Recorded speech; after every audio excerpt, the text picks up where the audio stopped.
राजकुमारी मृगनयनी बहुत ही सुंदर और होशियार थी। वो बड़ी से बड़ी मुश्किलों को आसानी से हल कर लिया करती थी। उसकी नीली आंखें इतनी प्यारी थी कि दूर दूर तक उनकी सुंदरता के बारे में बातें होती थी। लेकिन किसी वजह से मृगनयनी के दोनों आंखों की रोशनी चली गई थी। कितनी खुश है ना हमारी बेटी। उसे देखकर ऐसा लगता नहीं कि जैसे उसकी आंखों की रोशनी जा चुकी है। तुम बिल्कुल सही कह रही हो महारानी। ना जाने हमारी बेटी को किसकी बुरी नजर लग गई जो इतनी प्यारी और नीली आंखों से उनकी रोशनी छिन गई। मुझसे अपनी बेटी की ऐसी हालत देखी नहीं जाती। मुझे तो यकीन ही नहीं हो रहा है कि अब वो अंधी हो चुकी है। हमने एक से बढ़कर एक वैद्यों और हकीमों से उसका इलाज करवाया, लेकिन उसकी आंखें ठीक नहीं होती। काश मैं उसे अपनी आंखें दे पाती तो मेरी प्यारी बेटी ये दुनिया तो देख सकती।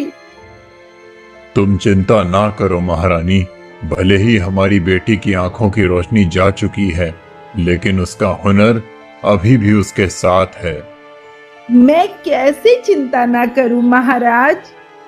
अब उसकी शादी की उम्र हो गई है, लेकिन उसके अंधेपन की वजह से कोई भी राजकुमार उससे शादी करने को तैयार नहीं है।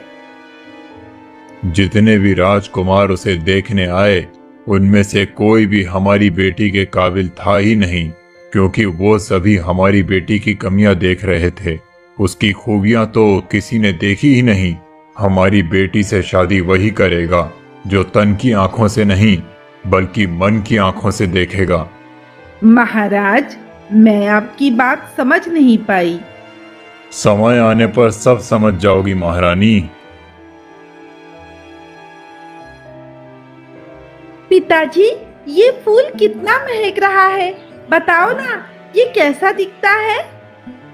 ये फूल तुम्हारी तरह ही प्यारा है और बहुत सुंदर है। मैं इसे पहले की ही तरह देखना चाहती हूँ पिताजी। मैं इसे कब देख पाऊंगी? तुम्हारी बातों का मेरे पास कोई जवाब नहीं है बेटी। महाराज की जय हो। कहो मंत्री जी, क्या खबर लाए हो?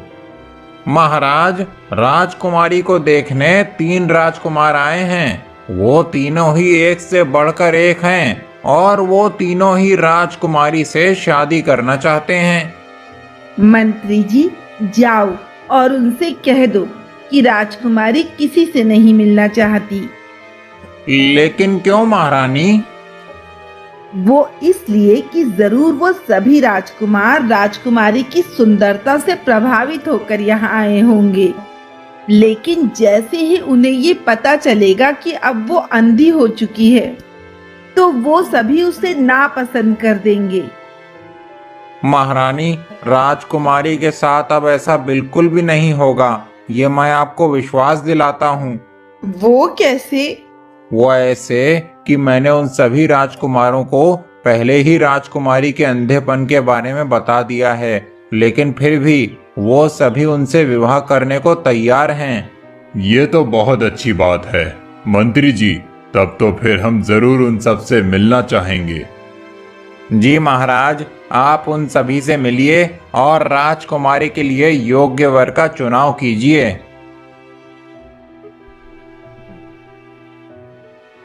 आप तीनों अपना परिचय दीजिए।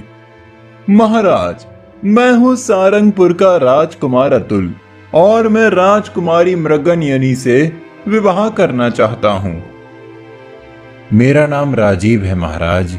मेरे पिता रतनगढ़ के राजा हैं। मैं राजकुमारी मृगनयनी के बारे में सब कुछ जानता हूँ, फिर भी उससे विवाह करना चाहता हूँ। महाराज, मैं महाराज, ये राजकुमार अशोक हैं। इनके पिता पुंजापुरा के राजा हैं। उनका राज्य बहुत विशाल है, जो दूर दूर तक फैला हुआ है। लेकिन हमने तो आज तक सारंगपुर, रतनगढ़ और पुंजापुरा जैसे किसी भी राज्य के बारे में नहीं सुना। आपने अब तक इन तीनों ही राज्यों के नाम इसलिए नहीं सुने क्योंकि ये तीनों ही राज्य हमारे राज्य से बहुत दूर हैं। अगर ये तीनों राज्य हमारे राज्य से बहुत दूर हैं, तो फिर वहाँ के राजकुमारों को राजकुमारी मृगनयनी के बारे में पता कैसे चला? राजकुमारी मृगनयनी की सुंदर नीली आंखों की तारीफ दूर दूर तक होती है, जिसे सुनकर ही ये यहाँ उनसे विवाह करने चले आए। आप हम पर विश्वास कीजिए महाराज। हमें आप पर पूरा भरोसा है मंत्री जी, इसीलिए हम इन तीनों राजकुमारों में से किसी एक से अपनी बेटी का विवाह करेंगे। रुकिए महाराज, ये तीनों आपसे झूठ बोल रहे हैं। तुम कौन हो और ऐसा कैसे कह सकते हो? महाराज, मैं आपके राज्य का चरवाहा हूँ।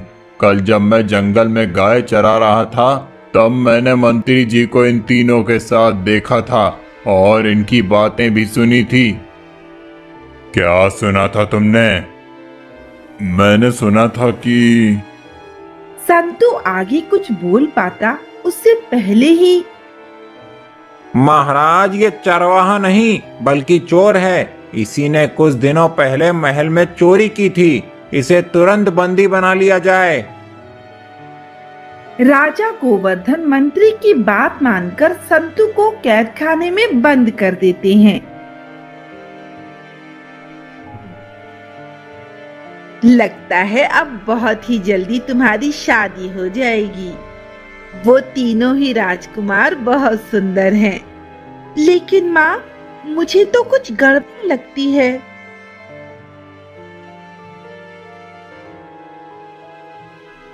कोई गड़बड़ नहीं है बेटी, उस चोर की बातों की वजह से तुम ऐसा सोच रही हो।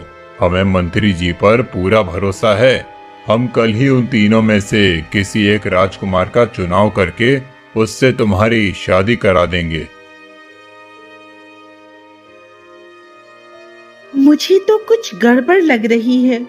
वो आदमी कुछ कहना चाहता था, लेकिन पिताजी ने उसकी बात सुनी ही नहीं।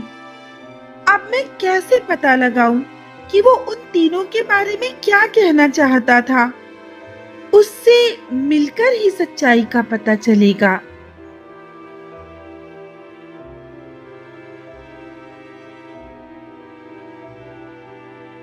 वो चरवाहा बड़ा होशियार बनने चला मेरी पोल खोलने। उल्टा मैंने ही अपनी की हुई चोरी का इल्जाम उस पर लगा दिया, उसे काल कोठरी में बंद करवा दिया। अब तो बहुत ही जल्द मेरी आखिरी चाल भी कामयाब होने वाली है, जिसके बाद मैं बनूंगा इस राज्य का राजा।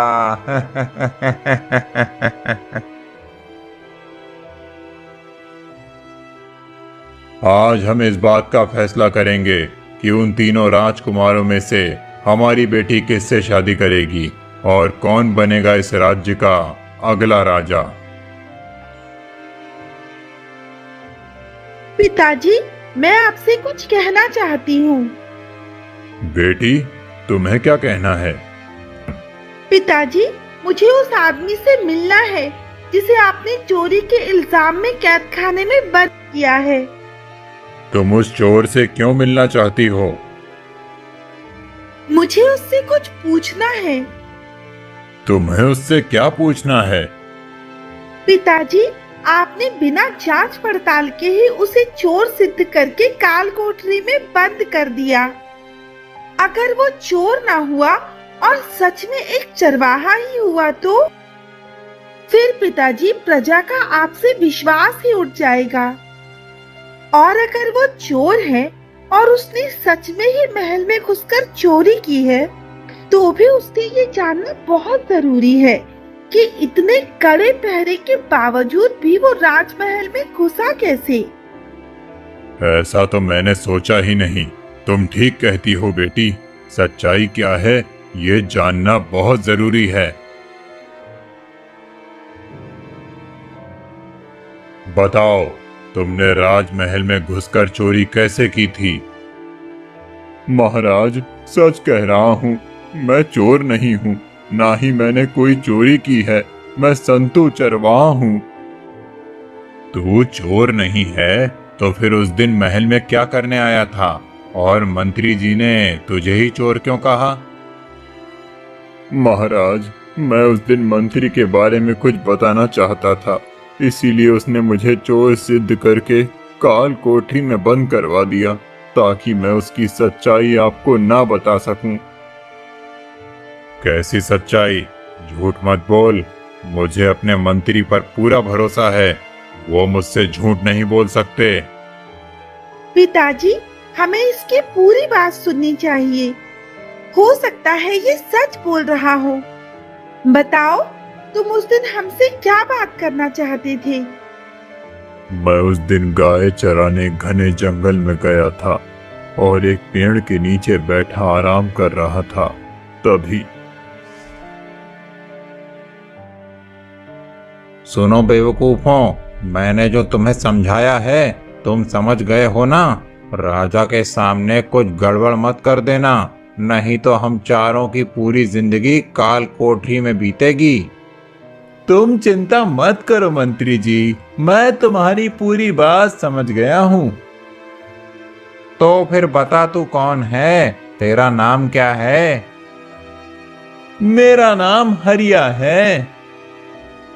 अरे बेवकूफ, तू हरिया नहीं, रतनगढ़ का राजकुमार राजीव है। चल, अब तू बता कौन है? मैं हूँ सारंगपुर का राजकुमार अतुल, और मेरे पिताजी। बस बस, मैं समझ गया कि तू कौन है। मैं हूँ। अरे बेवकूफ, मैंने तुझे कितनी अच्छी तरह से समझाया था कि तू है पुंजापुर के राजा का इकलौता बेटा राजकुमार अशोक। इतनी जल्दी भूल गया? लगता है तुम तीनों मुझे मरवाओगे।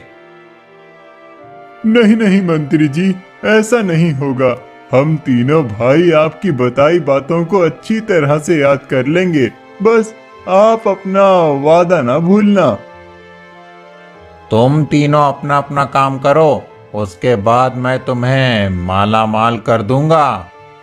लेकिन अगर फिर भी राजा ने अपनी बेटी की शादी हम में से किसी से नहीं करवाई तो फिर? ऐसा हो ही नहीं सकता। वो जरूर अपनी अंधी बेटी की शादी तुम में से किसी एक से करवाएगा, क्योंकि उसके अंधेपन की वजह से कोई भी उससे शादी नहीं करना चाहता।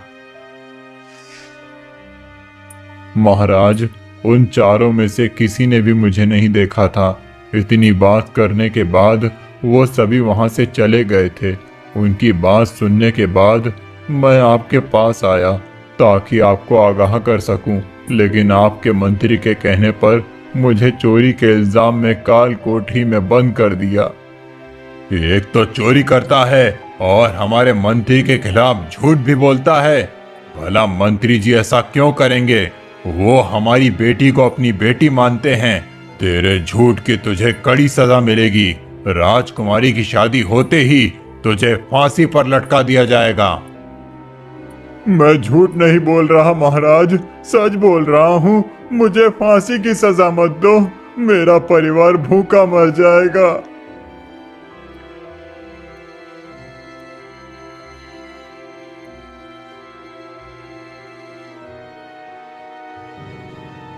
बेटी, अब तो तुमको यकीन हो गया ना कि वो चोर है। उसी ने चोरी की थी। ना सिर्फ चोरी बल्कि झूठा भी है। नहीं पिताजी, मुझे ऐसा नहीं लगता। तुम बहुत भोली हो बेटी, इसीलिए तुम्हें उस चोर की बातों में सच्चाई नजर आ रही है।